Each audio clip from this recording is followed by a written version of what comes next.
Okay, Debbie Day. Um, Let me see if I can break this down for you a little bit more. Um, Maggie, I asked her to be stripped because she was matted. It She was about maybe 3 or 4 months overdue on grooming and caring for my mother, doctor's appointments. I just didn't have time, nor did we have the money to do it. Um, Mom's friend said, "Why didn't she call me? I'll pay for it." We had gotten together and decided, well, Mom can't do it on her income, so that we were going to take it over. She was going to pay for the grooming and what have you. I thought that was it. Um, I did notice Maggie had a funny gait, but she was still running around like a firecracker. So I didn't think any much. I says, oh, well, she's at least 15, and my mother can't remember. It turns out at the vets, according to their records, she was actually 18. Okay. So she goes to the vet, to the groomer, and grooming her and getting the mats off was discovered she had a couple small bumps on a bump on her belly, and apparently Maggie had had a bowel movement, and she said it was hard, and she was talking about something when she did came out, and she had put it back in, and she said that she didn't know if it would stay in and that Maggie needed to see a vet. This was the weekend. And I told her, I says, okay, I can't do nothing now. There's no vets open. But Monday, I'll start making calls and I'll go with every vet I can get her in. And so Monday, I had called, and it turned out to be the first who knew vet that was familiar, because that apparently was Mom's vet that she couldn't tell me. So we make the appointment for Friday. I'm not thinking this is urgent because she's there still walking. Well, she got worse. The next morning, I found her in the bathroom, sprawled out, barking, and she couldn't get up. She couldn't stand. So I, at that point, I called the vet. I told him what symptoms she was displaying now, and if I could get her in sooner, and they said yes. So the appointment was set for Tuesday, the day she was put down. Tuesday morning, Maggie could not, I mean, even stand. She urinated during the night. Apparently, she just peed while she was laying there. When I put her in a standing position, she stayed in this. She would stay in that position for a good 30 minutes, but her legs would be wobbly. So I put her in the car. We get down to the vet. Now they did. If she'd been 5, they probably would have did test everything to find out why. Why was it that when the groomer brought her to me, Maggie was walking slower, but she was still walking. She wasn't limping. And then the next day, she sprawled out. At first, I thought it was that stuff she had me putting on her paws because she felt her paws were dry, and it was petroleum jelly. And I said, "Oh, it's a floor. That's what's causing her to slip." I washed it off. I says, "I'm gonna wait to the vet. He'll give me something to put her on her feet."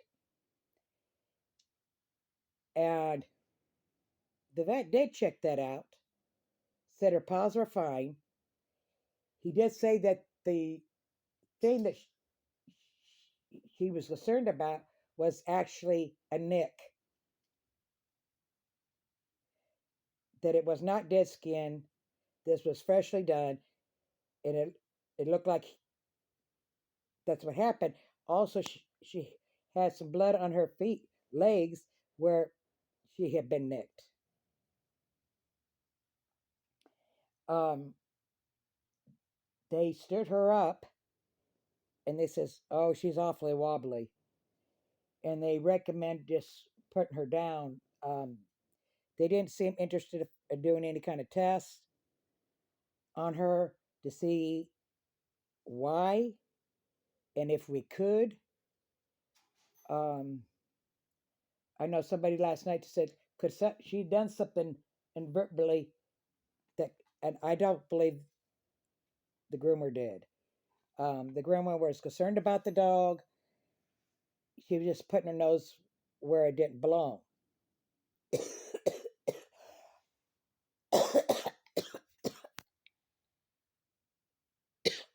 And the other issue is, according to the vet, according to their records, Maggie was actually 18. I was going by what my mom's saying that she was 15, but my mom's slightly confused. She couldn't tell me what vet Maggie was that she used. I just happened to look up on the one, which is a good thing because